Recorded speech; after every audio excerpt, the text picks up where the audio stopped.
하늘의 문을 여소서. 이곳을 주목하소서. 주를 향한 노래가 꺼지지 않으니 하늘을 열고 보소서. 이곳에 임재하소서. 주님을 기다립니다. 기도의 향기가 하늘에 닿으니 주여 임재하여 주소서. 이곳에 오셔서 이곳에 앉으소서. 이곳에서 드리는 예배를 받으소서. 주님의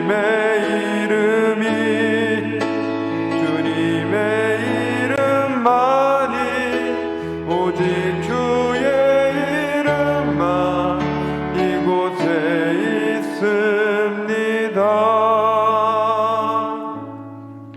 하나님은 우리의 피난처시요 힘이시니 환난 중에 만날 큰 도움이시라. 그러므로 땅이 변하든지 산이 흔들려 바다 가운데 빠지든지 바닷물이 솟아나고 뛰놀든지 그것이 넘침으로 산이 흔들릴지라도 우리는 두려워하지 아니하리로다. 하나님이 그 성중에 계심에 성이 흔들리지 아니할 것이라. 새벽에 하나님이 도우시리로다. 아멘. 사도신경으로 우리의 흔들리지 않는 신앙을 고백합니다.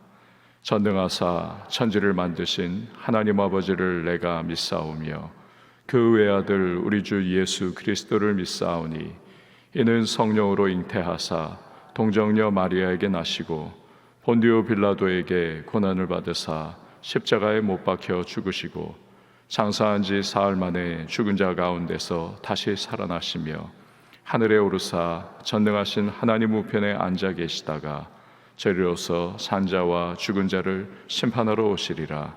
성령을 믿사오며 거룩한 공예와 성도가 서로 교통하는 것과 죄를 사하여 주시는 것과 몸이 다시 사는 것과 영원히 사는 것을 믿사옵나이다. 아멘.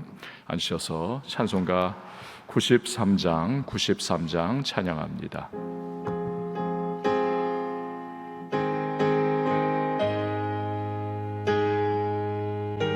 예수는 나의 힘이요 예수는 나의 힘이요 내 생명 되시니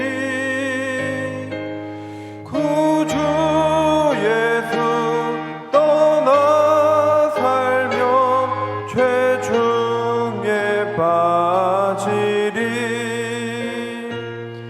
눈물이 앞을 가리고 내 맘에 근심 쌓일 때 위로하고 힘 주시리 주 예수. 예수는 나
보좌로 보호하시며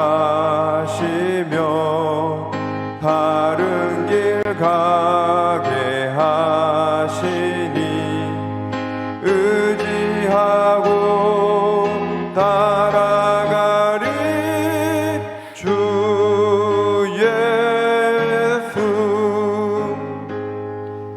예수는 나의 힘이요 내 소망 되시니 이 세상을 떠나갈 때 곧 영생 얻으리 한없는 복을 주시고 영원한 기쁨 주시니 나의 생명 나의 기쁨 주 예수. 아멘. 이 시간에 보실 하나님의 말씀은 예레미야 49장 7절에서 22절 말씀, 49장 7절에서 22절 말씀 우리 한 절씩 교독하도록 하겠습니다. 에돔에 대한 말씀이라. 만군의 여호와께서 이와 같이 말씀하시되 대만에 다시는 지혜가 없게 되었느냐? 명철한 자에게 책략이 끊어졌느냐? 그들의 지혜가 없어졌느냐?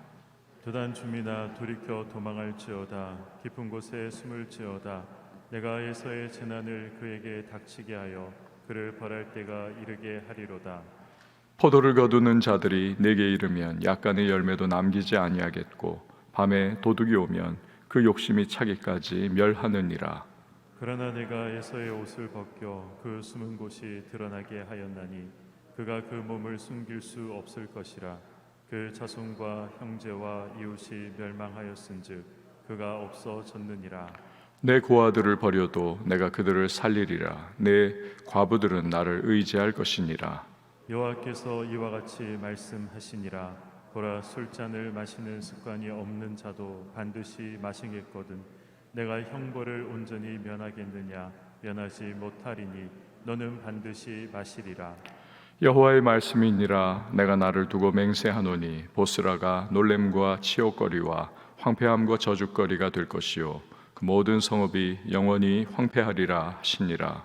내가 여호와께서부터 오는 소식을 들었노라. 사절을 여러 나라 가운데 보내어 이르시되 너희는 모여와서 그를 치며 일어나서 싸우라. 보라, 내가 너를 여러 나라 가운데에서 작아지게 하겠고 사람들 가운데서 멸시를 받게 하였느니라. 바위 틈에 살며 산꼭대기를 점령한 자여, 스스로 두려운 자인 줄로 여김과 내 마음의 교만이 너를 속였도다. 내가 독수리같이 보금자리를 높은 데에 지었을지라도 내가 그리로부터 너를 끌어내리리라. 이는 여호와의 말씀이니라. 에돔이 공포의 대상이 되리니 그리로 지나는 자마다 놀라며 그 모든 재앙으로 말미암아 탄식하리로다. 여호와께서 말씀하시니라. 소돔과 고모라와 그 이웃 성읍들이 멸망한 것 같이 거기에 사는 사람이 없으며 그 가운데에 머물러 살 사람이 아무도 없으리라. 보라, 사자가 요단강의 깊은 숲에서 나타나듯이 그가 와서 견고한 처소를 칠 것이라. 내가 즉시 그들을 거기에서 쫓아내고 택한 자를 내가 그 위에 세우리니 나와 같은 자 누구며 나와 더불어 다툴 자 누구며 내 앞에 설 목자가 누구냐? 그런즉 에돔에 대한 여호와의 의도와 대만 주민에 대하여 결심하신 여호와의 계획을 들으라. 양떼의 어린 것들을 그들이 반드시 끌고 다니며 괴롭히고 그 처소로 황폐하게 하지 않으랴.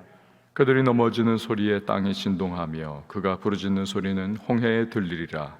보라, 원수가 독수리같이 날아와서 그의 날개를 보스라 위에 펴는 그 날에 에돔 용사의 마음이 진통하는 여인같이 되리라 하시니라. 아멘. 기도하시겠습니다. 드린 예물, 예배헌금, 감사헌금, 1000번째 선헌금 주님 앞에 봉헌합니다. 하나님 감사합니다.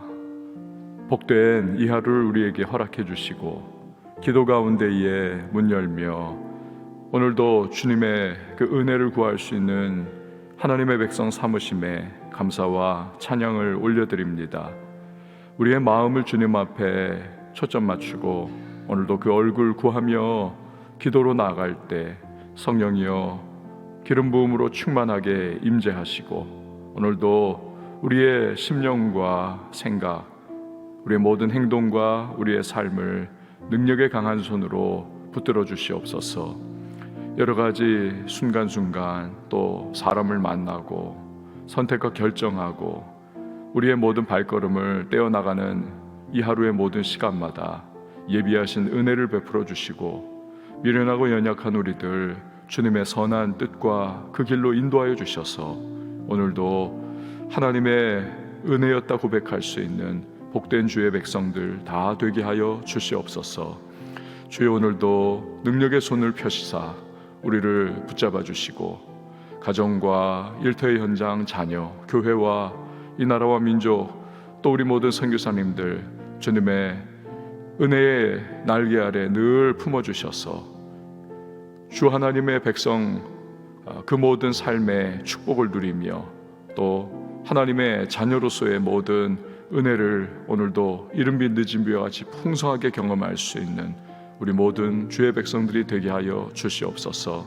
말씀 속에서 하나님의 뜻을 잘 깨닫고 또 분별하며 말씀을 붙잡고 살아갈 때마다 그 안에 우리를 향하여 넣어두신 하나님의 놀라운 은혜와 축복 또 우리의 삶을 교정하시고 주님의 백성답게 이끌어 가시는 그 은혜를 우리가 다 누리며 가면 갈수록 거룩하게 성결한 하나님의 백성들 될 수 있도록 주여 우리에게 오늘도 주님의 깨닫게 하시는 은혜와 또 인도하시는 손길로 함께하여 주시옵소서.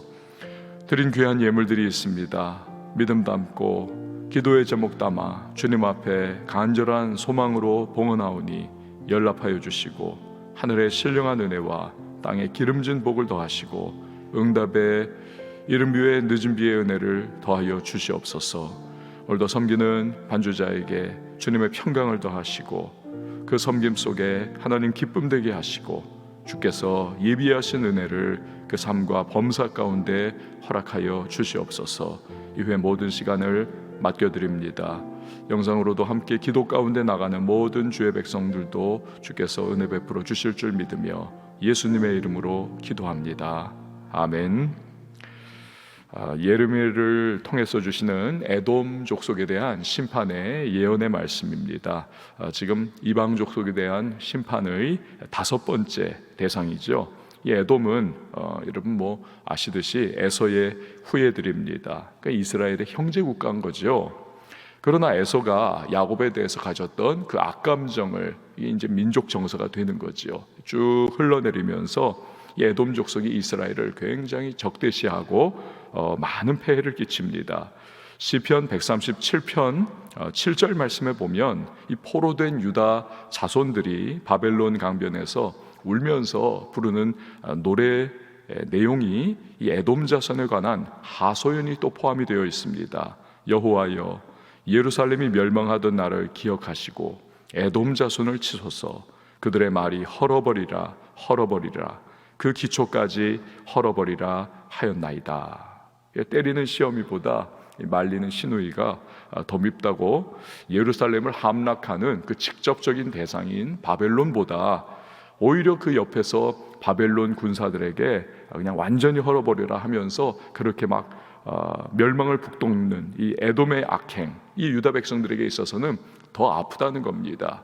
관계없는 인간들이야 상관없는 거예요. 그러나 내 등 뒤에서 나와 함께하던 그러한 누군가가 배반의 칼을 꽂는 것, 이게 더 아픈 것과 마찬가지의 상황인 거죠. 유다 백성들에게 이런 이 에돔의 악행은 너무나도 저열하게 느껴지고 잔인하게 그렇게 다가왔던 것입니다. 그러니까 하나님은 그 백성의 아픔과 고통을 돌아보시는 분이지요. 비록 유다 나라가 저지른 많은 우상 숭배를 하나님께서 심판의 채찍으로 그렇게 다스리지만 내가 내 자식 때리는 것과 남이 내 자식 때리는 것은 이건 차원이 다른 거 아닙니까? 그러니까 에돔 족속이 유다 민족의 멸망과 그들의 심판받는 그 고통을 바라보면서 막 박수를 쳐대고 또 찔러대는 것, 이거 반드시 하나님께서 내버려 두지 않고 심판을 내리시는 것입니다. 교회나 성도가 하나님의 책망과 매를 맞을 때가 있습니다. 교회의 주인이신 이 하나님께서 그것은 권리로서 가지고 있는 것이죠. 그 백성을 바르게 교정하셔 가는 겁니다. 그리고 하나님의 그 교정의 손길 가운데는 그분의 사랑이 담겨 있는 거죠. 사랑의 대상이 삐뚤게 나가는 것을 결코 내버려 둘 수가 없는 겁니다. 제자리에 앉혀놔야 그 백성이 부모가 주는 풍성한 모든 것들을 누릴 수가 있기 때문인 것과 마찬가지죠. 그런데 그런 교회와 성도를 향해서 세상과 또 그 누군가가 돌을 들어가지고 치면서 대적하고 또 지나치게 공격을 한다면 이건 또 다른 차원의 문제인 것입니다. 반드시 때가 되면 하나님은 그 죄악과 행위에 대해서 다루시고야 마는 것이죠. 이게 오늘 에돔의 그러한 전반적인 배경인 겁니다. 자, 그렇다면 오늘 에돔에 대한 이 하나님의 심판의 내용을 구체적으로 한번 우리가 살펴보도록 하겠습니다. 여러분 7절에서 8절 말씀을 보시기를 바랍니다. 에돔에 대한 말씀이라 만군의 여호와께서 이와 같이 말씀하시되 대만에 다시는 지혜가 없게 되었느냐, 명철한 자에게 책량이 끊어졌느냐, 그들의 지혜가 없어졌느냐, 드단줌이나 돌이켜 도망할지어다, 깊은 곳에 숨을지어다, 내가 에서의 재난을 그에게 닥치게 하여 그를 벌할 때가 이르게 하리로다. 아멘. 욥에게는 3명의 친구가 있지 않았습니까? 그런데 그 중에 하나가 바로 대만 사람 엘리바스였던 거죠. 7절에 나오는 이 대만은 바로 엘리바스의 고향입니다. 원래는 이 에돔의 수도인 이 페트라에 가까운 지역입니다. 그런데 지금 이야기하는 이 대만이라고 하는 것은 시적인 표현입니다. 시적인 표현, 에돔 땅 전역을 가리킨다라고 말할 수가 있습니다. 그런데 이 대만 땅에는 특별히 지혜자들이 많았던 것으로 추측을 합니다. 하지만 하나님은 지혜자의 지혜가 사라져버리고 명철자의 책략이 끊어졌다라고 말씀을 하십니다. 즉 이것은 에돔에 대한 하나님의 심판을 막을 수 있는 그 어떤 것도 없다는 것을 의미를 하는 거지요. 아무리 사람이 머리를 쥐어짜내고 요거 어떻게 막아볼 수 없을까? 소용이 없다는 겁니다. 8절에 나오는 드단주민은 아브라함이 사라가 죽은 뒤에 그두라라고 하는 첩을 맞이하지 않습니까? 그 그두라의 자손 중에 하나입니다. 그러니까 이들은 에돔 남부 지역에 살면서 에돔 족속하고 함께 상거래를 많이 했던 그러한 민족입니다. 하나님은 이들에게 빨리 도망쳐라, 깊은 곳에 숨어라 말씀하십니다. 그렇지 않으면 에돔 지역과 에돔 족속을 심판하여 멸망시킬 때 그 불똥이 튀어서 함께 멸망을 당하게 될 것이다 라는 거죠. 여러분, 이처럼 이 세상에 어떠한 지혜와 어떠한 책략도 하나님이 행하시는 그분의 계획과 그분의 행사를 막을 수 있는 것은 아무것도 없습니다. 장대 같은 장마비가 확 그 여름에 막 그냥 쏟아져 내립니다. 우산을 아무리 들고 이것을 내가 비 안 맞겠다 해도 결국 목적지 가보면 홀딱 젖어 있는 것을 우리는 경험하지 않습니까? 또 막 그냥 폭풍이 불면서 할 때 그 우산이 꺾여져 버리지 않습니까? 그러니까 하나님이 행하실 일들, 이것을 아무리 세상 지혜로 사람이 막아본다 할지라도 결국 소용이 없는 거죠. 딱 하나, 하나님의 심판을 막을 수 있는 방법이 있습니다. 철저한 회개인 겁니다. 빨리 하나님 앞에 엎드려 회개할 때 하나님의 진노의 불길, 진노의 손길, 자비로우신 하나님의 그 긍휼의 마음 때문에 멈춰지는 것입니다. 하지만 범죄한 인간은 어떻게 그렇게 하나요? 회개 안 합니다. 잘. 애굽의 왕 바로가 하나부터 열까지 차곡차곡 그 하나님의 쌓아놓으신 심판과 재앙을 그냥 그대로 더 완악한 마음을 내비치면서 하나하나 두드려 맞는 것과 마찬가지의 모습입니다. 사람은 잘 회개하지 않습니다. 그러면서 결국 하나님을 대적하다가 망해버리는 그런 어리석은 길을 향해서 늘 나아가는 모습을 보고는 합니다. 그러니까 결국 악인은요, 하나님의 구원이 없기 때문에 멸망하는 것이 아니라 구원 앞에 놓아두신 회개를 붙잡지 않기 때문에 결국 스스로 망해버리는 거죠. 하나님 앞에서 부드러운 마음을 갖는다. 이 부드러운 마음, 이게 얼마나 참 귀한 것인지 모릅니다. 하나님 앞에서 흘리는 눈물은 하나님의 진노의 불을 끄는 최고의 소화기와 같습니다. 기도의 눈물이 하나님 앞에 많이 뿌려지면 하나님의 긍휼과 자비의 응답이 이게 많이 쏟아지는 겁니다. 복이 있습니다. 에돔의 완악과 악행에 대한 하나님의 심판은 아주 철저하게 그렇게 내려질 것입니다. 9절 말씀을 보시기를 바랍니다. 9절에 포도를 거두는 자들이 네게 이르면 약간의 열매도 남기지 아니하겠고 밤에 도둑이 오면 그 욕심이 차기까지 멸하느니라. 포도 따는 사람들은 어떻습니까? 우리 포도를 먹을 때도 그렇잖아요. 몇 개가 툭툭 떨어져 버리고 씻다 보면 포도 알갱이가 막 밑에도 떨어져 있고 100% 먹지 못합니다. 그런데 하나님의 진노는 남겨놓는 것이 없이 철저하게 진행된다. 도둑도 남의 집 털 때 어떻습니까? 다 가져가나요? 아니요. 귀중품만 그냥 빨리 몇 개 가지고 튀어버리는 거죠. 하지만 하나님의 진노는 남겨놓는 것이 없이 다 철저하게 진행될 것이다. 그 결과 10절 말씀을 보시기를 바라요. 그러나 내가 에서의 옷을 벗겨 그 숨은 곳이 드러나게 하였나니 그가 그 몸을 숨길 수 없을 것이라.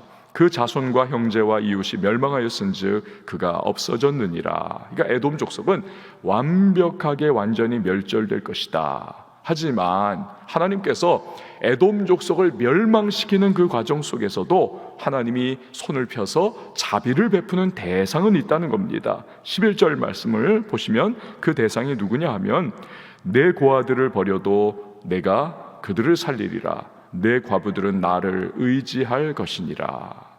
에돔 족속이 지금 너무 다급한 겁니다. 바벨론의 느부갓네살을 통해 하나님의 진노의 심판이 지금 멸망으로 다가오니까 이 사람들이 자기들 도망치고 막 하여튼 꾀부리느라고 그냥 사회적인 가장 최약자인 고아와 과부들을 다 팽개쳐 버리더라는 겁니다. 그런데 고아와 과부들은 구약 성경에 보면 하나님께서 언제나 긍휼과 자비를 베푸시는 대상이 아닙니까? 시편 68편 5절에 보면 그의 거룩한 처소에 계신 하나님은 고아의 아버지시며 과부의 재판장이시라. 이게 하나님의 마음이죠. 고아와 과부, 고대 사회의 가장 사회적인 최약자들, 이들은 누구도 의지할 대상이 없는 겁니다. 그렇기 때문에 하나님께서 내가 이들을 돌보리라, 하나님 그렇게 하시는 거죠. 에돔 족속은 다 이들을 내버리지만 하나님은 이삭 줍기를 하듯이 이 고아와 과부들에게 진노 중에도 내가 돌보겠다. 여러분, 여기서도 알 수 있듯이 하나님 앞에서는 뭐가 최고냐 하면 약한 것이 최고입니다. 하나님 앞에서는 눈물 흘리는 것이 최고입니다. 하나님 앞에서는 마음을 찢고 회개하면서 약한 자신을 그대로 드러내는 것이, 이게 그분의 자비와 긍휼을 입는 최선의 방법인 것입니다. 마치 고아와 과부와 같이 나는 하나님밖에는 의지할 분 없습니다. 이게 최선의 성도의 모습인 것이죠. 또한 여기서 우리는 과부와 고아, 즉 약한 자를 돌보고 위로하고 손을 내미는 것은 하나님으로부터 칭찬받고 갚음받을 수 있는 귀한 일임을 알 수가 있습니다. 하나님이 마음 쓰는 대상, 그들을 위해서 손을 내미는 자에게 하나님은 반드시 갚아주신다, 이거죠. 이게 바로 우리가 잘 아는 조지 뮬러 목사님 5만 번 기도응답 구체적으로 받은 이유가 아니고 무엇이겠습니까? 하나님이 늘 가장 약한 그 고아들, 과부들인데 그 많은 고아들을 거두어가지고 먹이고 입히고 또 살리는 그 모습이 주님 보실 때 마음이 너무너무 흡족한 겁니다. 그래서 하나님께서 조지 뮬러 목사님의 그 기도에 구체적으로 늘 응답하시면서 그 필요를 채워주시는 그러한 은혜를 베풀어 주시는 거죠. 결국 여러분, 복받는 길은 멀리 있지 않습니다. 아주 복잡한 것이 아닙니다. 간단하죠. 하나님 마음에 합한 일을 하는 것이고 하나님 마음에 합한 길을 걸어가는 것입니다. 비구름에 있는 곳에 비가 쏟아지는 법이죠. 사하라 사막에 가가지고 비야 내려라 아무리 외쳐도 비구경할 수가 없는 것이죠. 여러분, 아무리 비옥한 땅이라도 몇 년만 비가 내리지 않으면 사막과 같이 된다 하지 않습니까? 하나님 마음이 없는 일, 거기 가가지고 자꾸 뭘 하려고 하고, 하나님과 합하지 못하는 길, 거기에 자꾸 청개구리처럼 가가지고는 뭘 한다고 해도 인생은 사막화가 되는 수밖에 없습니다. 은혜의 담비가 뚝 그쳐버리니까 이게 되는 일이 없는 거죠. 저와 여러분이 늘 하나님의 마음이 있는 곳에 우리의 마음이 향하고, 하나님의 마음이 합하는 일에 우리가 그 일을 하고, 하나님 마음이 계신 그 길을 우리도 걸어갈 수 있는 믿음의 발걸음이 다 되어야만 하겠습니다. 12절과 13절 말씀을 보시기를 바랍니다. 12절 13절, 여호와께서 이와 같이 말씀하시니라. 보라, 술잔을 마시는 습관이 없는 자도 반드시 마시겠거든 내가 형벌을 온전히 면하겠느냐? 면하지 못하리니 너는 반드시 마시리라. 여호와의 말씀이니라. 내가 나를 두고 맹세하노니 보스라가 놀램과 치욕거리와 황폐함과 저주거리가 될 것이요 그 모든 성읍이 영원히 황폐하리라 하시니라. 이 보스라라고 하는 지역은 당시 에돔의 수도 성읍이었습니다. 성읍, 그러니까 가장 수도에 있는 성읍이니까 가장 요새화가 되어 있는, 삼면이 다 절벽으로 되어 있는 그러한 요새화된 성읍이었습니다. 이게 여기에 대한 자랑이 있는 거죠. 우리는 절대로 함락이 안 돼, 교만함이 있습니다. 이런 보스라라 할지라도 하나님 앞에는 무용지물이다. 반드시 내가 완전 파멸을 할 것이다. 그런데 14절에서 15절 말씀을 한번 보십시오. 예레미야가 흥미로운 말을 하고 있습니다. 내가 여호와께로부터 오는 소식을 들었노라. 사절을 여러 나라 가운데 보내어 이르시되 너희는 모여와서 그를 치며 일어나서 싸우라. 보라, 내가 너를 여러 나라 가운데서 작아지게 하겠고 사람들 가운데서 멸시를 받게 하였느니라. 그러니까 하나님께서 그분의 사절들을, 파발마들을 통해서 사절들을 쫙 여러 나라 가운데 보내가지고 그래서 에돔을 치도록 만들겠다. 그게 망하고 멸시받게 만들겠다. 여러분, 에돔의 멸망은 누가 주도했습니까? 느부갓네살이 주도를 했습니다. 그리고 느부갓네살에게는 이미 점령한 그러한 속국들이 많이 있지 않습니까? 속국의 의무는 그 자기들을 점령한 이 바벨론과 같은 나라, 이 나라가 전쟁할 때 군사들을 원조를 하는 것입니다. 그리고 매년 조공을 바치는 게 이게 2대 의무사항이죠. 그러니까 느부갓네살이 주도를 했고 속국들이 도우는 겁니다. 그런데 이 에돔을 지금 집요하게 치고 있는 느부갓네살의 마음은 또 누가 일으킨 거냐? 그게 바로 하나님이라는 겁니다. 사절을 내가 보내어 너를 치게 한다. 이 하나님께서 역사의 섭리와 경륜, 그 보이지 않는 손길로 하나님이 지금 모든 일들을 이루어 가신다는 것입니다. 그러니까 우연과도 같은 상황들인데 그 뒤에 보면 필연적으로 역사하시는 하나님의 능력의 손길이 그분의 계획 가운데에 드러나는 것입니다. 그러니까 여러 번 말씀드린 것처럼 네덜란드의 수상이요 또 신학자였던 아브라함 카이퍼의 말처럼 하나님의 권세과 하나님의 통치가 미치지 않는 곳은 아무것도 없는 것입니다.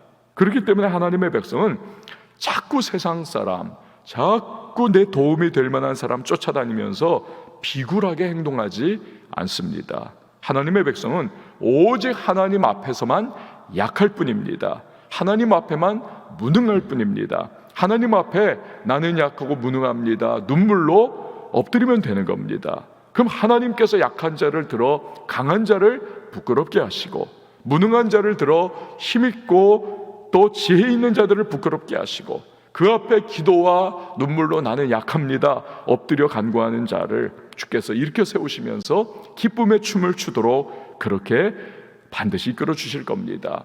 다윗의 언약궤가 다윗의 성으로 들어올 때 얼마나 그가 춤추면서 기뻐 어린아이처럼 뛰놉니까? 이걸 창문으로 내다본 그의 아내인 미갈이 업신여기죠. 자기 아빠 사울은 그런 적이 없거든요. 그냥 영적 백치기 때문에 하나님의 언약궤가 어디에 그냥 팽개쳐 있어도 그 찾을 생각 없었습니다. 그런 아빠만 보면서 살아왔던 역시 영적으로 둔감한 미갈이 그 다윗이 막 하나님 언약궤 들어올 때 춤추면서 막 그렇게 뛰노는 것을 보니 이거 이상한 거죠. 업신여깁니다. 그때 다윗이 뭐라고 대답을 합니까? 나는 하나님 앞에서 뛰는 거다.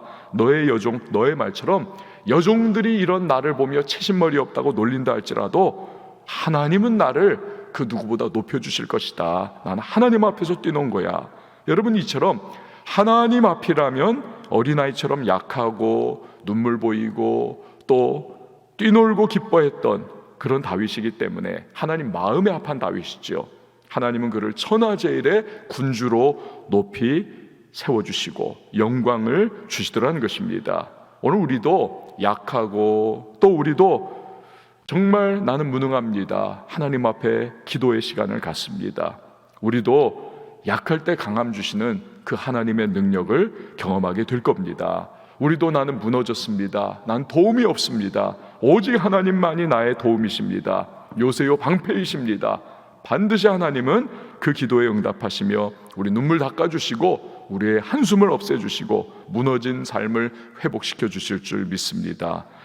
에돔 족속은 성지순례 가신 분들이 페트라에서 여러분 보셨듯이 바위를 파가지고 거대 도시를 만들었습니다. 그곳에 거하고 있었습니다. 바위 틈에 산 꼭대기에 거하면서 안전하다 평안하다 했습니다. 그러나 그런 교만은 하나님 앞에서 여지없이 무너질 것입니다. 16절에서 18절 말씀을 보시기를 바랍니다. 바위 틈에 살며 산 꼭대기를 점령한 자여 스스로 두려운 자인 줄로 여김과 내 마음의 교만이 너를 속였도다. 내가 독수리같이 보금자리를 높은 데 지었을지라도 내가 그리로부터 너를 끌어내리리라. 이는 여호와의 말씀이니라. 에돔이 공포의 대상이 되리니 그리로 지나는 자마다 놀라며 그 모든 재앙으로 말미암아 탄식하리로다. 여호와의 말씀이니라. 소돔과 고모라와 그 이웃 성읍들이 멸망한 것 같이 거기에 사는 사람이 없으며 그 가운데 머물러 살 사람이 없으리라. 유황불 심판으로 완전히 멸절당하고 사해바다 속으로 다 잠겨버린 소돔과 고모라처럼 흔적이 없어요. 이 에돔 땅도 그렇게 될 거라는 겁니다. 하나님의 진노 가운데 완전히 멸망당해서 그렇게 사라져버릴 것이다. 하나님의 긍휼은 바다같이 넓지만 그 긍휼이 베풀어지는 때가 지나면 그러면 하나님의 심판은 불길과 같아서 완전히 멸절시켜 태워버린다는 거죠. 그러니까 그분은 우리가 업신여길 대상이 아닙니다. 우리가 경외해야 될 분이 바로 하나님이신 거지요. 여러분 19절 말씀을 보시기를 바라요. 19절 보라 사자가 요단강의 깊은 숲에서 나타나듯이 그가 와서 견고한 처소를 칠 것이라. 내가 즉시 그들을 거기서 쫓아내고 택한 자를 내가 그 위에 세우리니 나와 같은 자 누구며 나와 더불어 다툴 자 누구며 내 앞에 설 목자가 누구냐. 이 사자가 숲에서 탁 튀어나와가지고 으르렁거리면 다들 혼비백산 도망치죠. 어린 양을 돌보고 있던 목자 다 도망갑니다. 아무도 없습니다. 마치 그와 같이 하나님은 바벨론의 느부갓네살을 울부짖는 사자처럼 그렇게 보내셔서 무방비 상태의 양 같은 에돔을 물어뜯게 하실 거라는 겁니다. 그 앞에 감히 맞설 그 누구도 어떤 목자도 없다는 겁니다. 하나님의 심판은 완전하고 막으리가 없다. 마지막으로 20절에서 22절 말씀을 보시기를 바랍니다. 그런즉 에돔에 대한 여호와의 의도와 대만 주민에 대하여 결심하신 여호와의 계획을 들으라. 양떼의 어린 것들을 그들이 반드시 끌고 다니며 괴롭히고 그 처소로 황폐하게 하지 않으랴. 그들이 넘어지는 소리에 땅이 진동하며 그가 부르짖는 소리는 홍해에 들리리라. 보라 원수가 독수리같이 날아와서 그의 날개를 보스라 위에 펴는 그 날에 에돔 용사의 마음이 진통하는 여인같이 되리라 하시니라. 이사야 40장 8절에 푸른 마르고 꽃은 시들지만 여호와의 계획은 영영이 선다 말씀하고 있지 않습니까? 마치 그렇습니다. 20절에 말씀하시듯 하나님의 의도와 하나님의 계획과 그분의 뜻과 말씀은 반드시 이루어지는 것입니다. 에돔에 대한 심판은 철저하게 진행이 될 것입니다. 강한 사냥꾼이었던 에서의 후예인 역시 강력한 에돔 용사들이지만 그러나 마음이 그 심판의 때가 되면 진통하는 여인이 아기 낳는 그 상황 속에서 막 산통으로 울부짖는 것과 같이 이 에돔의 그러한 강력한 용사들도 속수무책으로 울부짖으면서 그 죽음을 맞이하게 될 거라는 것이죠.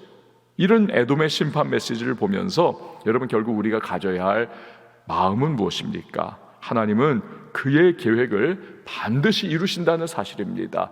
막을 사람 없습니다. 또한 고아와 과부를 돌보신 하나님 앞에서는 고아와 과부처럼 약한 자, 눈물 흘리는 사람, 하나님의 손길만 의지하는 사람, 그 기도의 사람을 하나님께서는 반드시 자비의 손길로 붙잡아 주시고 응답의 은혜를 베풀어 주시는 것입니다. 여러분, 새로운 하루가 이렇게 시작이 되었습니다. 기도 가운데에 우리를 긍휼히 여기시는 자비의 하나님을 구하시고, 나는 약합니다, 부족합니다, 지혜 없습니다, 하나님 은혜를 베풀어 달라는 그 고백 가운데 하나님의 뜻이 하늘에서 이루어진 것과 같이, 그분의 계획이 하늘에서 이루어진 것과 같이 그분의 뜻이 이 땅 가운데, 교회 가운데, 우리 개개인의 삶 속에 이루어지기를 간구하며 복된 하루의 길을 나아가는 우리 모든 기도의 사람들 다 되실 수 있기를 주님의 이름으로 축원을 드립니다. 우리 시간 함께 찬양하시고 기도하도록 하겠습니다. 주가 보이신 생명의 길, 나 주님과 함께 상한 마음 드리며 주님 앞에 나아갑니다. 주가 보이신 생명의 길, 나 주님과 함께 상한 마음을 들이며 주님 앞에 나아가리. 나의 의로움이 되신 주, 그 이름 예수, 나의 길이 되신 이름 예수.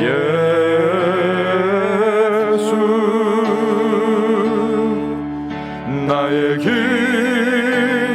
오직 그가 하시나니, 나를 단련하신 후에 내가 정금같이 나오리라.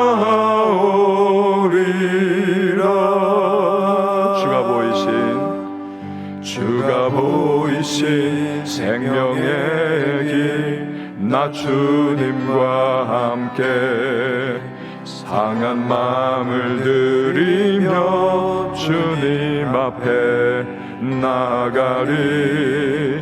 나의 의로움이 되신 주, 그 이름 예수, 나의 길이 되신 이름 예수.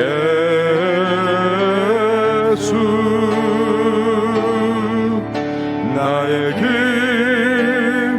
오직 그가 하시나니, 나를 단련하신 후에 내가 정금같이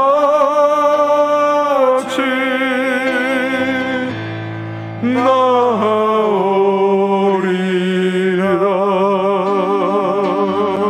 여러분, 이 시간에 기도하며 나갈 때 오늘 우리 약합니다, 부족합니다, 오늘 미련합니다. 하나님의 은혜 없이는, 하나님의 인도함 없이는, 주님의 보호하심 없이는 우리는 하루도 살아갈 수 없는 자들입니다. 그렇게 모였습니다. 그렇게 기도합니다. 그렇게 눈물 흘리며 그렇게 주님의 얼굴 구하며 주여 나를 불쌍히 여겨주시고 은혜를 베풀어 달라고 우리는 기도하는 것 아닙니까?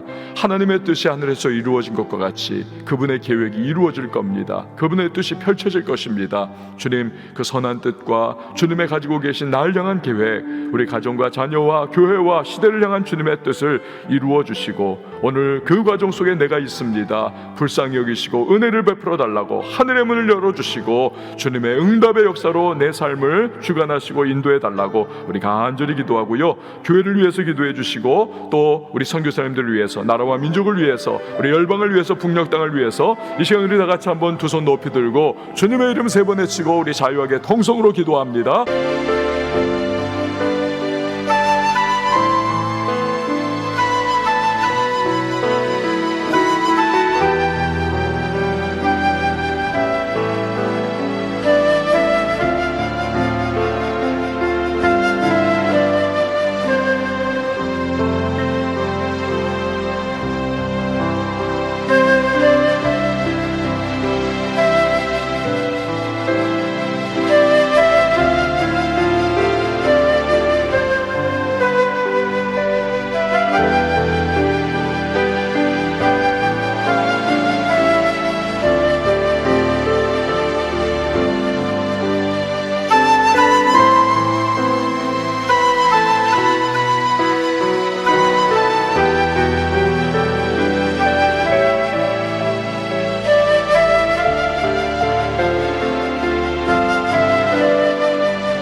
주옵소서.